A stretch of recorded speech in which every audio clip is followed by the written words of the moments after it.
Sir अगले 5 दिन का फोरकास्ट क्या रहेगा? आने वाले 5 दिनों के लिए जो गुजराती स्टेट के लिए फोरकास्ट है उसमें गुजराती स्टेट के सारे डिस्ट्रिक्ट कवर है, जिसमें लाइट टू मॉडरेट रेन का पूर्वानुमान है। और वार्निंग की बात करेंगे तो आज के लिए जहां पर हैवी रेनफॉल की वार्निंग है वो डिस्ट्रिक्ट है नवसारी, वलसाड़, दमन और दादरा नगर हवेली, और साथ में येलो अलर्ट जारी है। और थंडरस्टॉर्म वार्निंग की बात करेंगे तो आज के लिए थंडरस्टॉर्म की वार्निंग है, जिसमें गुजरात स्टेट के सारे डिस्ट्रिक्ट कवर हैं और साथ में दमन और दादरा नगर हवेली और दीव डिस्ट्रिक्ट शामिल है। और आज के लिए फिशरमैन की वार्निंग नहीं है, फिर भी साउथ गुजरात कोस्ट में rough sea will be rough. और ओवरऑल रेनफॉल रियलाइज की बात करेंगे तो Gujarat as a whole state 1 जून से लेकर आज तक 531 मिलीमीटर रेनफॉल रिकॉर्ड हुआ है और नॉर्मल के हिसाब से 495 मिलीमीटर रेनफॉल होना चाहिए, तो +7% नॉर्मल के हिसाब से ज़्यादा रेनफॉल हुआ है। और गुजरात रीजन में 618 मिलीमीटर रेनफॉल रिकॉर्ड हुआ है और नॉर्मल के हिसाब से 641 मिलीमीटर होना चाहिए, तो -4% नॉर्मल के हिसाब से कम रेन हुआ है गुजरात रीजन में।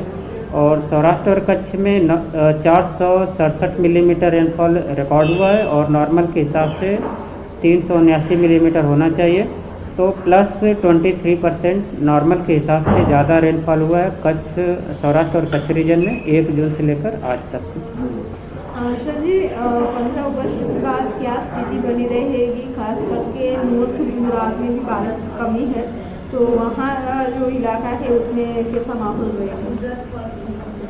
जो मंथ वाइज एमडी का जो फोरकास्ट है अगस्त महीने के लिए, उसमें રાજ્ય સરકારની ભરતીઓમાં જે ગેરરીતિ થઈ છે તે મામલે અત્યારે હસમુખ પટેલ પ્રેસ કોન્ફરન્સ કરી રહ્યા છે. રાજ્ય સરકારે આ નિર્ણય કરીને બધાને એક મેસેજ આપ્યો છે કે તમને કોઈ ધુતારા લૂંટવા આવે પણ તમે સરકારી નોકરીમાં ખોટી રીતે દાખલ થવાનો પ્રયાસ કરો છો તો એ તમારી પણ કસૂર છે અને એમાં તમને પણ નુકસાન જશે.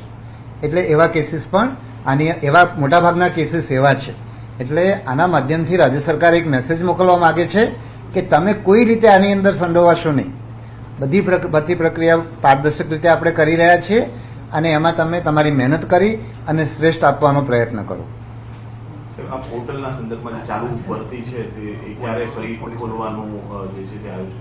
હા, એક પ્રશ્ન એ છે કે આપણે એ વખતે એપ્રિલ મહિનામાં જ્યારે આપણે આ લોકરક્ષક અને પીએસઆઈની જાહેરાત આપી હતી અરજીઓ મેળવવાની, તો એ વખતે પરીક્ષાની સિઝન હતી અને પરિણામો આવ્યા નહોતા, એટલે ઉમેદવારોની રજૂઆત હતી અને આમ પણ આપણે ચોમાસા પછી લેખિત સારી કસોટી લેવાના હતા. એટલે એવા ઉમેદવારો આ ભરતીની તકથી વંચિત ના રહી જાય એટલા માટે આપણે ઉમેદવારોને ત્યારે એવો વાયદો કર્યો હતો કે આપણે ઓગસ્ટ મહિનામાં આપણે એ ફરીથી પોર્ટલ ખોલીશું અને તમને એવી તક આપીશું. એટલે આપણે 26 ઓગસ્ટથી 9 સપ્ટેમ્બર સુધી એ પોર્ટલ આપણે ખોલી રહ્યા છીએ અને ઉમેદવારો કોઈ પણ કારણસર અગાઉ એમણે અરજી ના કરી શક્યા હોય પણ અત્યારે એ લોકો લાયક હોય અત્યારના તારીખો મુજબ, તો એ લોકો આની અંદર અરજી કરી શકશે. જે લોકોએ અરજી પહેલાં કરેલી છે એ લોકોએ ફરી અરજી કરવાની નથી. ડુપ્લિકેટ અરજી કરીને પ્રવેશ કરવાનો પ્રયત્ન કરનારા ઉમેદવારોને ગઈ વખતે પણ આપણે એમને આમાંથી ડિબાર કરેલા હતા. તો આ વખતે પણ હું કહું છું કે જે લોકોની અરજી થઈ ગઈ છે એ લોકોએ ફરી અરજી કરવાની નથી. કોઈએ દાખલા તરીકે એ વખતે લોકરક્ષક માટે એલિજિબલ હોય, લાયક હોય અને એમણે લોકરક્ષકની અરજી કરી હોય અને હવે ધારો કે સ્નાતક થઈ ગયા છે અને અત્યારે પીએસઆઈની અરજી કરવા માગે છે, તો એમણે માત્ર પીએસઆઈની અરજી કરવાની છે, લોકરક્ષકની ફરી અરજી કરવાની નથી. એટલે ડુપ્લિકેટ અરજી કરવાની નથી. 26 ઓગસ્ટથી આપણે એ વસ્તુ ખોલીએ છીએ, એની જાહેરાત પણ ટૂંક સમયમાં આપણે આપીશું. એક સીબીઆરટીને લઈને ઇસ્યુ મોટાભાગના છોકરાઓમાં અત્યારે દેખાય છે, અન્ય ભરતી બોર્ડના ઇસ્યુ છે, એના કારણે આપણી ભરતી છે એ લેખિત પરીક્ષા મુજબ જ લેવાશે કે સીબીઆરટીમાં આ પ્રકારે કંઈ આગળ? આપણે બહુ જ વહેલા એની જાહેરાત કરી ચૂક્યા છીએ કે આપણે આ પરીક્ષા ઓફલાઈન આપણે લેવાના છીએ.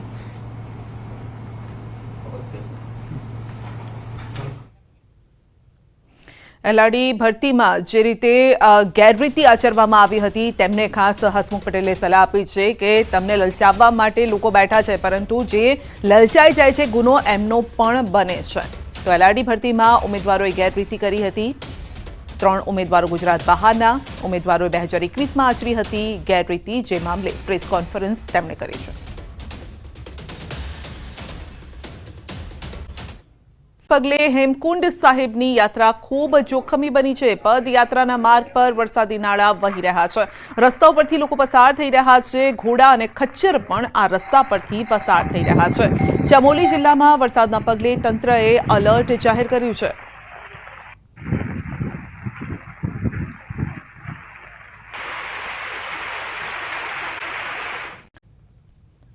રાજસ્થાનના ભીલવાડામાં ભારે વરસાદના કારણે પુલ તૂટ્યો છે. વરસાદમાં નદીએ રૌદ્ર રૂપ ધારણ કરતા લાખના ખર્ચે બનાવેલ બ્રિજ તૂટી ગયો છે. તો જહાજપુર વિસ્તારમાં પડેલા વરસાદમાં આ પુલ તૂટી ગયો છે અને ધોવાઈ ગયો છે. ગ્રામજનોએ નબળા બાંધકામની તપાસની માંગ કરી છે.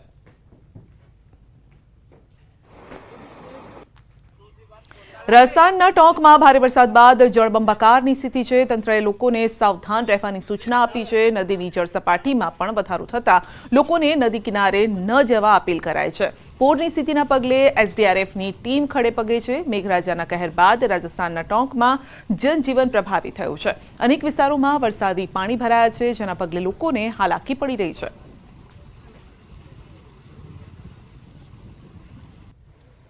રાજસ્થાનના સવાઈ માધોપુરમાં પણ વરસાદ બાદ નદી નાળા છલકાયા છે. ભારે વરસાદના કારણે બનાસ નદીમાં નવા નીરની આવક થઈ છે. બનાસ અને ગાલવા નદીએ રૌદ્ર રૂપ ધારણ કર્યું છે. તો ગાલવા નદી અને બનાસ નદીના વહેણના કારણે સવાઈ માધોપુર થઈ શિવાડ જયપુર રોડ સંપૂર્ણ બંધ થઈ ગયો છે.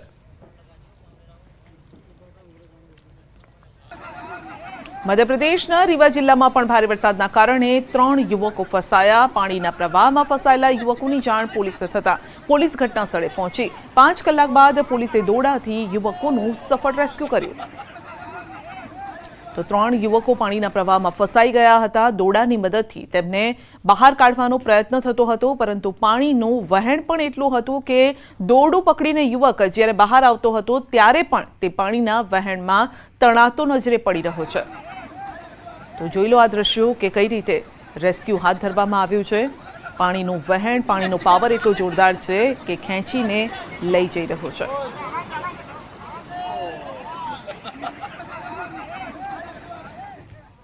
ભારે વરસાદના પગલે હેમકુંડ સાહિબની યાત્રા ખૂબ જોખમી બની છે. પદયાત્રાના માર્ગ પર વરસાદી નાળા વહી રહ્યા છે. રસ્તાઓ પરથી લોકો પસાર થઈ રહ્યા છે. ઘોડા અને ખચ્ચર પણ આ રસ્તા પરથી પસાર થઈ રહ્યા છે. ચમોલી જિલ્લામાં વરસાદના પગલે તંત્રએ એલર્ટ જાહેર કર્યું છે.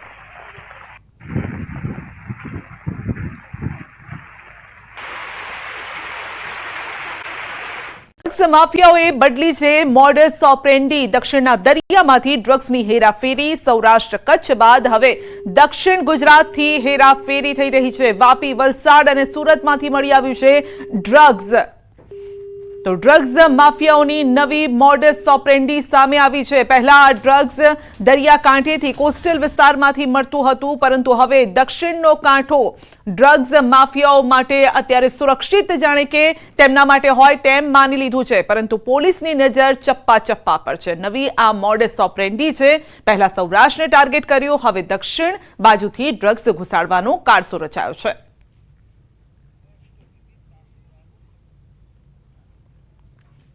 તાપીના છેવાડાના નીજર, કુકરમુંડા સહિતના વિસ્તારોમાં દેશી દારૂની ભઠ્ઠીઓ પર પોલીસે તવાઈ બોલાવી છે. દારૂની ભઠ્ઠીઓ ધમધમતી હોવાની બુમરાણ ઉઠી છે, અને જેથી નીજર તાલુકાના હથોડા ગામની સીમમાં આજે વહેલી સવારે પોલીસ ત્રાટકી દેશી દારૂની ભઠ્ઠીઓ પર રેડ કરી 7200 લીટર દેશી દારૂનો નાશ કરવામાં આવ્યો છે. તેમજ 12 આરોપી વિરુદ્ધ ગુનો નોંધી તમામને વોન્ટેડ જાહેર કરાયા છે.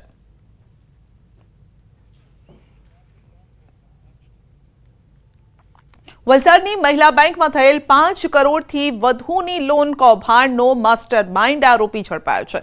મહારાષ્ટ્ર પોલીસના સહકારથી આરોપી બાબુ જયેશ ઠાકુર પકડાયો છે.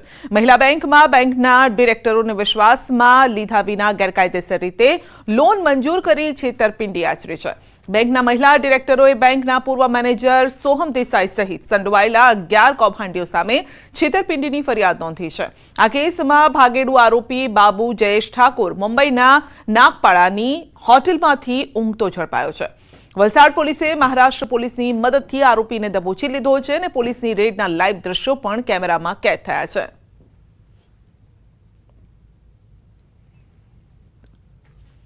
કુલ મળીને જે 9 લોનનું ચીટિંગ કરવામાં આવ્યું હતું, જેમાંથી 6 લોન આણે અપાવેલી હતી બાબુ જયસિંહ ઠાકોર, એ આરોપીને મુંબઈથી ધરપકડ કરી લેવામાં વલસાડ સિટી પોલીસને સફળતા મળી છે.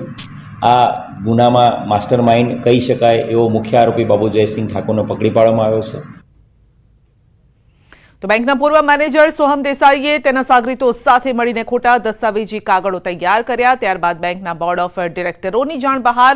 બેંકના પૂર્વ મેનેજરે લોન મંજૂર કરી બેંક સાથે 5 કરોડનું લોન કૌભાંડ કરી છેતરપિંડી આચરી. પોલીસે આરોપી અને તેના પરિવારના બેંક ખાતા અને અન્ય સંપત્તિઓ સીઝ કરવાની કાર્યવાહી હાથ ધરી છે. કરોડો રૂપિયા ચાઉ કરનાર આરોપીના કોર્ટે 5 દિવસના રિમાન્ડ આપ્યા છે.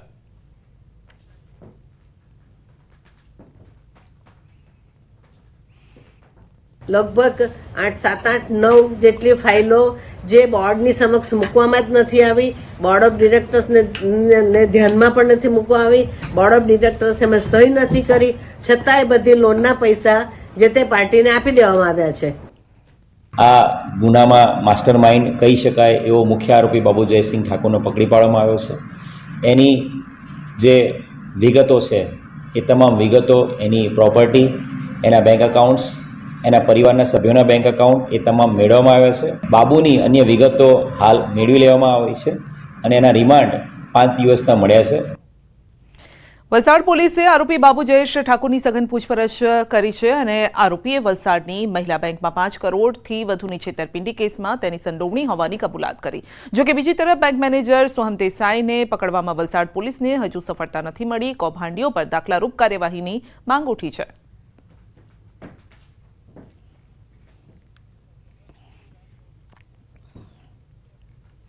ધોરાજી અને ગ્રામ્ય પંથકમાં ધોધમાર વરસાદ વરસી રહ્યો છે. છેલ્લા ઘણા સમયથી મેઘરાજાએ વિરામ લીધો હતો, પરંતુ સવારથી જ ધોરાજીમાં વરસાદી વાદળો ઘેરાયા. ત્યારબાદ ધોધમાર વરસાદની શરૂઆત થઈ છે. ધોધમાર વરસાદના પગલે શહેરના માર્ગો પાણી પાણી થયા.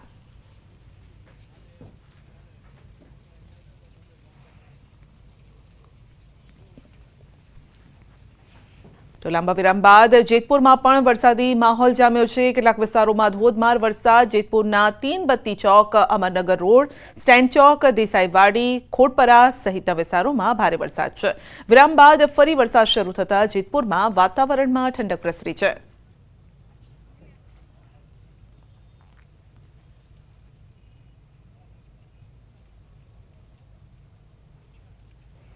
આ તરફ દ્વારકા જિલ્લામાં પણ વરસાદી માહોલ છવાયો છે. કલ્યાણપુર પંથકમાં લાંબા વિરામ બાદ ધીમી ધારે વરસાદ વરસ્યો.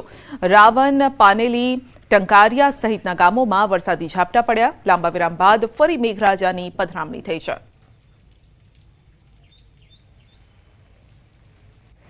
તો દ્વારકા જિલ્લાના ભાટિયા ગામે પણ વિરામ બાદ વરસાદની શરૂઆત થઈ. ભાટિયા ગામે ખાબકેલા વરસાદથી મુખ્ય બજારોમાં પાણી વહેતા થયા છે. મહત્વનું છે કે કેટલાક દિવસના વિરામ બાદ મેઘરાજાએ એન્ટ્રી કરી છે.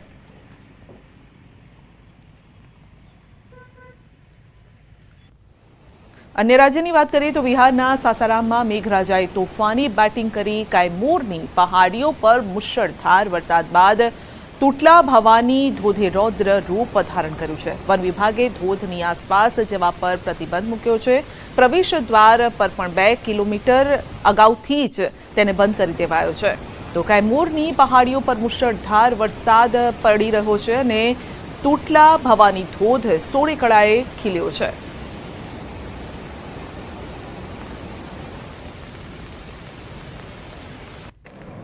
છત્તીસગઢના કાંકેર જિલ્લામાં ભારે વરસાદે તારાજી સર્જી છે. વરસાદના કારણે 35 ગામ ટાપુમાં ફેરવાઈ ગયા છે. ગ્રામજનો જીવના જોખમે બોટનો સહારો લઈ નદી પાર કરી રહ્યા છે. નદી પાર કરતી વખતે અનેક અકસ્માત પણ થયા, જેમાં લોકોએ જીવ પણ ગુમાવ્યા. રસ્તાના અભાવે લોકો જીવના જોખમે બોટમાં સવારી કરવા માટે મજબૂર છે.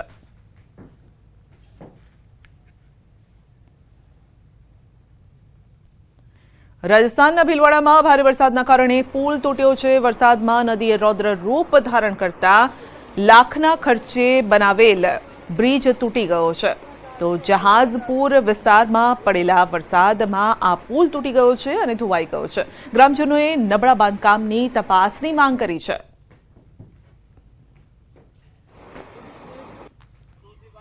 રાજસ્થાનના ટોંકમાં ભારે વરસાદ બાદ જળબંબાકારની સ્થિતિ છે. તંત્રએ લોકોને સાવધાન રહેવાની સૂચના આપી છે. નદીની જળસપાટીમાં પણ વધારો થતા લોકોને નદી કિનારે ન જવા અપીલ કરાઈ છે. પૂરની સ્થિતિના પગલે એસડીઆરએફની ટીમ ખડે પગે છે. મેઘરાજાના કહેર બાદ રાજસ્થાનના ટોંકમાં જનજીવન પ્રભાવિત થયું છે. અનેક વિસ્તારોમાં વરસાદી પાણી ભરાયા છે, જેના પગલે લોકોને હાલાકી પડી રહી છે.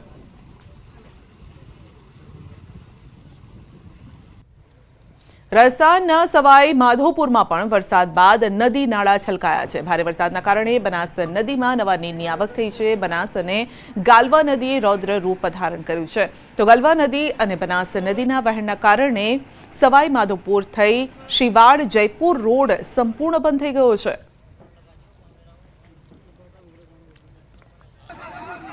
મધ્યપ્રદેશના રીવા જિલ્લામાં પણ ભારે વરસાદના કારણે 3 યુવકો ફસાયા. પાણીના પ્રવાહમાં ફસાયેલા યુવકોની જાણ પોલીસને થતા પોલીસ ઘટના સ્થળે પહોંચી 5 કલાક બાદ પોલીસે દોડાથી યુવકોનું સફળ રેસ્ક્યુ કર્યું. તો 3 યુવકો પાણીના પ્રવાહમાં ફસાઈ ગયા હતા. દોડાની મદદથી તેમને બહાર કાઢવાનો પ્રયત્ન થતો હતો, પરંતુ પાણીનું વહેણ પણ એટલું હતું કે દોરડું પકડીને યુવક જ્યારે બહાર આવતો હતો ત્યારે પણ તે પાણીના વહેણમાં તણાતો નજરે પડી રહ્યો છે. તો જોઈ લો આ દ્રશ્યો કે કઈ રીતે રેસ્ક્યુ હાથ ધરવામાં આવ્યું છે. પાણીનું વહેણ, પાણીનો પાવર એટલો જોરદાર છે કે ખેંચીને લઈ જઈ રહ્યો છે.